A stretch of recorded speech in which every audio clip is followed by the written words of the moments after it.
Jesus knew that the hour had come for him to leave this world and go to the Father. Having loved his own who were in the world, he loved them to the end. The evening meal was in progress, and the devil had already prompted Judas, the son of Simon Iscariot, to betray Jesus. Jesus knew that the Father had put all things under his power, and that he had come from God and was returning to God. So he got up from the meal, took off his outer clothing, and wrapped a towel round his waist. After that, he poured water into a basin and began to wash his disciples' feet, drying them with that towel that was wrapped around him.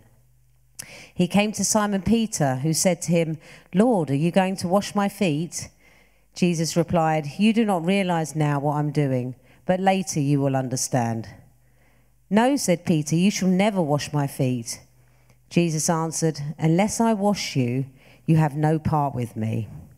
"Then, Lord," Simon Peter replied, not just my feet, but my hands and my head as well." Thank you, Gabby. Right, there we are. So we're looking at serving today. What comes to mind when you hear the word serving? Well, Collins Dictionary describes it as a food portion, like allocated rice per person. That's one way. Or if you look at the Urban Dictionary, it's to be put on notice, called out, open invitation to serve back, like in the legal dramas. You're like, "You got served." Have you seen them? You know, and they get a piece of paper and they're really annoyed. If you look up the word serve, perform duties or service for another person or organization. We often think of good service in a restaurant or a hotel. The word servant in the Bible is actually diakonos, which literally translated means someone waiting on tables. It's not a cool kind of table, trendy thing like we get here now. Like you go down to London Shoreditch and you get some trendy waiters with some nice freshly brewed coffee or some craft beer or something. Not quite that cool. Back then, it was really just serving. It was being the lowest, the least important, serving the ones who were important, the elite people. As humans, we naturally want to be served. We don't want to serve. We want to feel important. We want to feel honored. Serving can sometimes almost have a bit of a sort of negative feeling, like know your place kind of thing. If you waiter on a king's table, then you know your place and you serve accordingly. Maybe that's why it's not so strange when Jesus comes to Simon Peter and says, "I want to wash your feet." Simon Peter goes, "Nah. No. I know my place. I know who you are, and I know who I am, and I'll wash your feet, but you'll never wash my feet." In other words, I serve you, Jesus. I know who you are. I know who I am. But Jesus says this remarkable thing. He says, "Unless I wash your feet, you have no place in me." To which Peter turns around and wants a spring clean. He wants everything washed. Jesus came to serve, not to be served. He laid down his life for us so that we could be included in his kingdom. We can't serve him unless we accept his gift of service to us first. Jesus knew his worth. That never ever changed. When the King of Kings was born in a humble stable, he didn't change or lower his worthiness. When people mocked him and spat at him and said, "You know, you're no good," and tested him, it didn't change his worthiness. When they shouted as he was hanging on a cross, dying for us, "Well, prove to us then who you are. Save yourself." And he just responded, "Father, forgive them. They don't know what they're doing." That didn't make him any less worthy. Jesus is God. Jesus is King, whether we believe it or not. He has nothing to prove to us. He's had nothing to prove to you or to me, now or then. He is who he is. He is the great I am.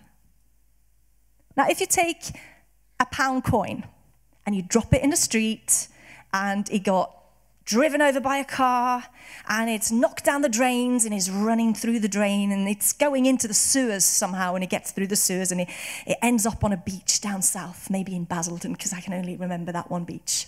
And there's a bit of toilet roll stuck to it and it washes up on the beach and a kid finds that coin and he shouts, "Mummy, I found a pound coin." How much is that pound coin worth? A pound. It's still a pound. It's worth the same. Its value is set. Jesus never needed to prove his worth. He just wanted to put our names on his bank account as co-heirs, as co-workers, as his beloved children, as the ones who will inherit the kingdom. Because no matter how far we've been dragged through the gutters, he has set a price on our name. And no matter the cost, he was willing to redeem that price to its true worth. When Jesus died, that's what he did. He did that for you and me. He washed us clean. But we have to accept it. We have to accept it to truly serve him. And we can't be arrogant and say, no, I'm not good enough. I haven't got what it takes. I'm not good enough to be a Christian. I'm not good enough for Jesus to save me. He's put a price on it, and that is constant. The value he has put on your life does not change, but we need to accept it. Jesus has to wash our feet in order for us to serve through him. Even if it makes no sense at all, he had to die. Him being king and us being us. He put that value on us. We need to accept that we need him, first of all. Jesus, in his love for you, has put a high price on your name, a price he paid dearly for, whatever we accept or not. And Jesus says, to be the greatest in his kingdom, we have to be the greatest servants. And to be the greatest servants, we need to be the best at depending on him, the best at allowing him to serve us. Look at it like this. We are like a glass of water, and Jesus is like an ever-flowing spring.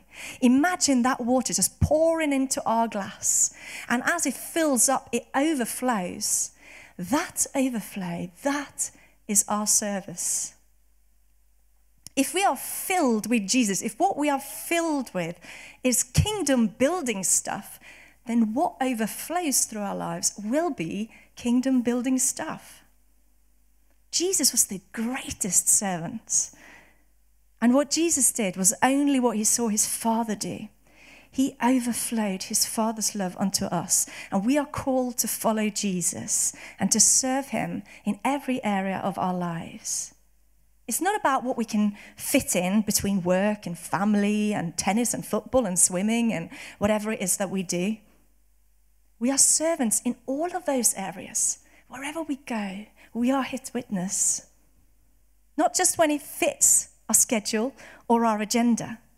Let your schedule and your agenda be Jesus. Let it overflow and fill with the life of truth of Jesus in whatever you do. And it's a busy life or if it's a quiet life, let Jesus be the fuel that soars you. In John 12:26, it says, "Whoever serves me must follow me, and where I am, my servant also will be. My Father will honor the one who serves me." Being a servant of Jesus is the same as being a disciple of Jesus. And a disciple of Jesus is a follower of Jesus. To be a disciple, we need to accept Jesus' love into our heart and be filled by his love so we can overflow and serve others. It's a natural cause and effect. If we fill ourselves up with Jesus, we will overflow Jesus. Jesus overflowed God's love to us. We can only truly serve Jesus and serve others when we are filled on him, when we depend on him. The more we depend on him, the better. We have to fix our eyes and our hope on him in good times and bad times. Be plugged into the true source. Everything needs a true source. A car needs petrol. Phone needs a battery. When you're hoovering, unless you've got a cordless one, but even then it needs a battery, you need to plug it into the wall and then hoover. It needs something to fuel it. It can't run on empty. And as disciples of Jesus, we need to be plugged into him. If we're not plugged into Jesus, we can't truly serve him in the right way. We might be able to do good deeds. Lots of people do amazing good deeds out in the world, and we can do good deeds. But to build God's kingdom, we have to overflow Jesus into all that we do. Allow him to transform our lives, to mold us into his likeness. We need to depend on him to build God's kingdom. Dallas Willard, an amazing Christian philosopher, he said this: a disciple is not someone who simply believes something, but someone who does something. Disciples of Jesus are people who do not just profess certain views as their own, but apply their growing understanding of life in the kingdom of heaven to every aspect of their life here on earth. Serving Jesus is following Jesus. And that should be noticeable in our decision-making, in our friendships, in our work life situation, in how we treat others, and how we grow as a church, as a church in depth and in numbers, and how we treat each other. The word service is sometimes also translated as worship. And we should see everything as an act of service or worship to the Lord. What can we give today at church or at work or at home, rather than what can I get out of this with a minimal impact? Let's live lives of service as a blessing to the world. And I'm not talking exhaust yourself kind of thing. An overflow of Jesus. If we are filled, we will overflow in the small and the big. In our work, for example, let's just remember that Jesus was a carpenter for many, many years before he became a teacher. His life of service didn't start once he became a rabbi. He was serving God and overflowing God as a carpenter, as he was building chairs and tables and houses, whatever it was that he was building and doing. He would be overflowing in his service to God. What if Jesus had your job or your life situation? How would he serve? How would he live his day-to-day life if he had your life, work, and setting? Now, we are in a church service, and church is a place to receive and be filled up, but it's not just a place to receive. It's a place to be equipped and to practice our gifts of service to each other, and as well to go out into the world and practice those gifts that God has given us. God has given us all specific gifts for his service. And there's vocational, amazing gifts that God has given us, and we'll touch a bit on that later on. But we all are servants. We are here to be strengthened and equipped for service, both in our church and in the world. There's not a single one of us in this room who God hasn't given a specific gift or specific gifts and talents that makes you uniquely you, that is there to be used as a blessing to the people around you here and in the world for his kingdom. Every one of us is being blessed with gifts by God for his kingdom. Please don't let them be dormant. Explore them, nurture them, grow those gifts. Don't leave them dormant. It's not a matter of having them or not having them. You've got them, and we can grow them. And just before we end, I just want to say that as well, there is so many ways that we can serve in this church in particular. And I want you to hear this. This is not a guilt trip. This is not like, oh, you have to do more and you're already doing lots and you have to do even more. It's not one of those things. We are called to serve, and serving is a blessing. And there are seasons in life when we can only receive. And if you're in that kind of season, then be blessed and let the people bless you. Let us bless each other. But they are seasons. We are all called to serve in whatever way that is, in whatever place that is. Church is the world's biggest volunteer organisation. As a church, we do loads of stuff, and there's absolutely no chance we could do it without volunteers. Most of everybody, everything that is done in this church is run by volunteers who are serving in that way because they believe in what we do as bringing people to the good news of Jesus and serving people in our community and in this church, letting people know that they are loved, that they are seen and known.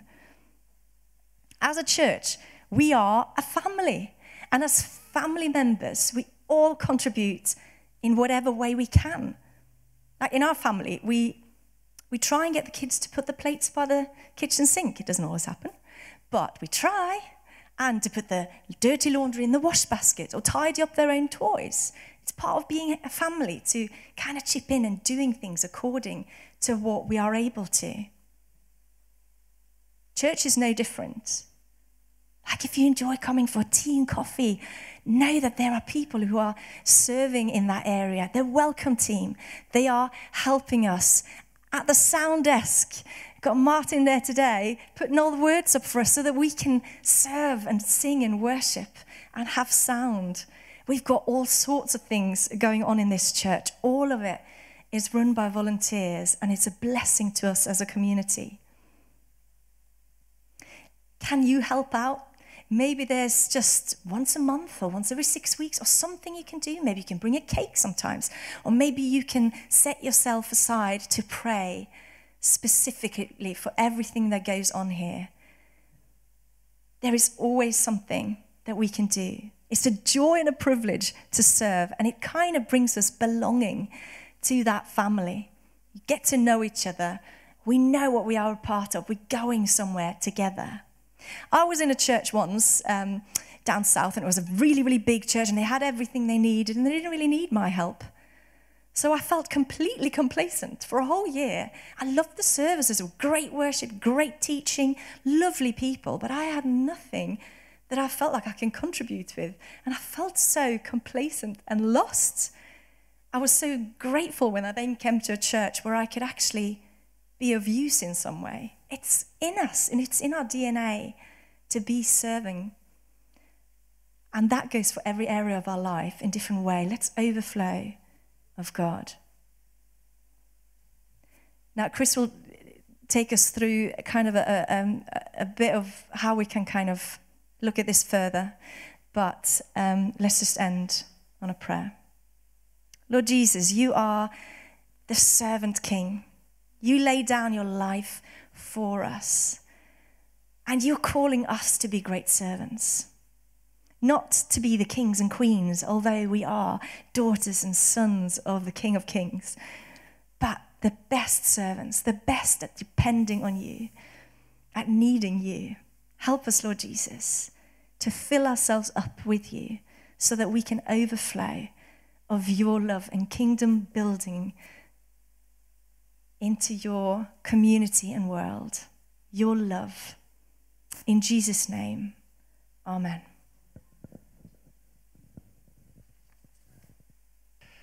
Amen. Thank you, Trine.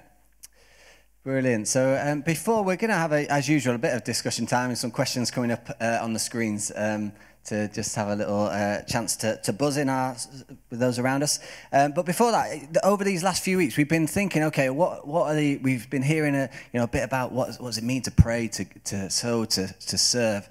But then following on from that, we've been thinking, it's important to think, okay, well, what next for us then? As a church family, as individuals, what are some of the next steps we can take as we take on these values and seek to embed them even deeper in our own lives? And so just before we sort of get onto a bit of discussion time, I thought we'd just follow up from what Trine has shared with just highlighting some of the ways you might want to explore this further and deeper.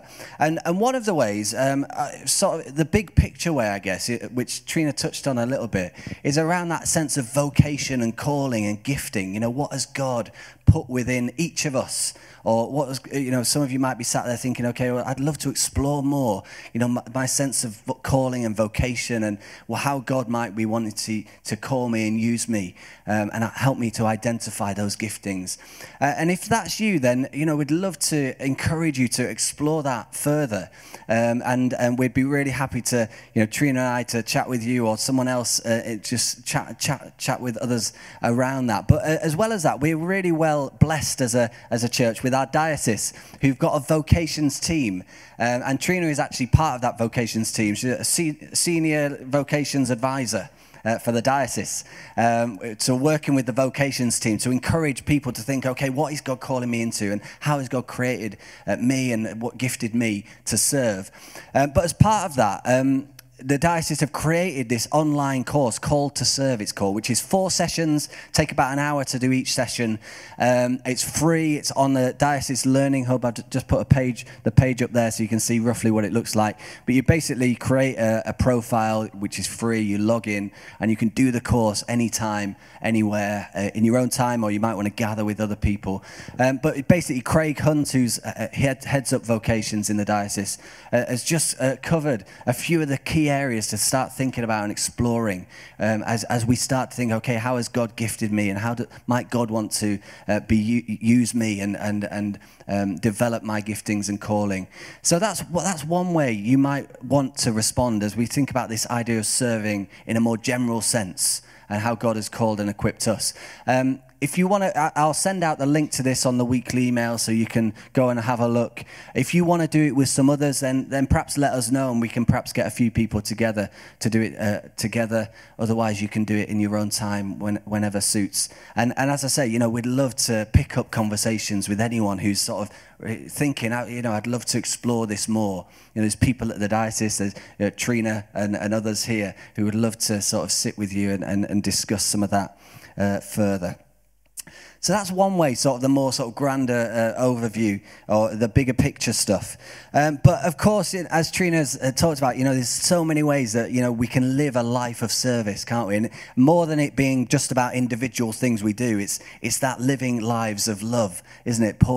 As Jesus pours his love into us, we overflow with that in all that we do, wherever we are, whatever we're doing.